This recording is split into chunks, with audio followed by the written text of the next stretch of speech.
બનાસકાંઠાના એક ગામમાં આજે એક એવું મંદિર છે જ્યાં રાત્રે અજાણી દિવ્ય શક્તિનો અનુભવ થાય છે અને લોકો કહે છે કે ત્યાં આજે પણ શ્રી ઓગળજી મહારાજ હાજર છે। આખરે શું છે આ રહસ્ય? ચાલો જાણીએ આ ચોંકાવનારી કથા। ગુજરાતના બનાસકાંઠા જિલ્લાના એક નાનકડા ગામમાં વર્ષો પહેલા અજીબ ઘટનાઓ બનવા લાગી। રાત્રે અચાનક પશુઓ ચીસો પાડતા, ઘરમાં અજાણ્યા અવાજો સંભળાતા અને ઘણા ગામવાસીઓ અચાનક બીમાર પડી જતા। આખું ગામ ડર અને ચિંતા વચ્ચે જીવી રહ્યું હતું।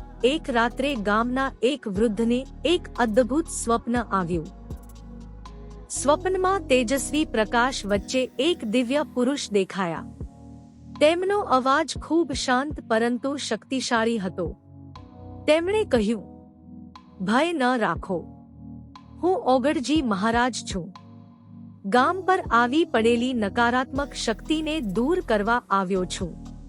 સવારમાં વટવૃક્ષ પાસે આવજો। સવાર થતા વૃદ્ધે ગામવાસીઓને બધું જણાવ્યું। સૌ લોકો ભય અને આશા સાથે વટવૃક્ષ પાસે ભેગા થયા। અચાનક જોરદાર પવન ફૂંકાયો અને વૃક્ષ નીચે પ્રકાશનો ગોળો દેખાયો। ગામવાસીઓ આશ્ચર્યચકિત થઈ ગયા। એ પ્રકાશમાંથી સંત સ્વરૂપમાં શ્રી ઓગળજી મહારાજ પ્રગટ થયા। મહારાજે કહ્યું કે ગામ પર એક અશુભ શક્તિનો પ્રભાવ છે, પરંતુ જો ગામવાસીઓ શ્રદ્ધા અને એકતા રાખશે તો આ શક્તિ નષ્ટ થઈ જશે। તેમણે ત્યાં જ એક નાનકડું સ્થાનક બનાવવાનું કહ્યું અને રોજ સાંજે દીવો પ્રગટાવી પ્રાર્થના કરવાની સલાહ આપી। ગામવાસીઓએ મહારાજની વાત માની। થોડા જ દિવસોમાં અજીબ ઘટનાઓ સંપૂર્ણ બંધ થઈ ગઈ।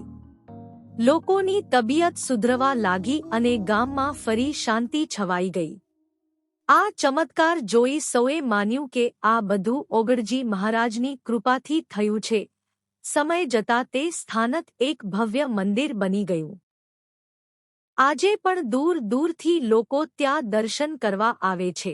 કહેવાય છે કે જે કોઈ સચ્ચા દિલથી પ્રાર્થના કરે છે તેની મનોકામના જરૂર પૂર્ણ થાય છે। ઘણા ભક્તો કહે છે કે મુશ્કેલીના સમયમાં તેમને જાણી રીતે મદદ મળી અને તેઓ તેને મહારાજની કૃપા માને છે। રાત્રે જ્યારે મંદિરનો દીવો ઝગમગે છે ત્યારે ગામવાસીઓ માને છે કે શ્રી ઓગળજી મહારાજ હજુ પણ તેમની રક્ષા કરી રહ્યા છે, અદૃશ્ય રીતે પણ સદાય હાજર। જો તમને આ રહસ્યમય કથા પસંદ આવી હોય તો વિડીયોને લાઈક કરો, ચેનલને સબસ્ક્રાઇબ કરો અને કમેન્ટમાં જરૂર લખો, જય ઓગળજી મહારાજ।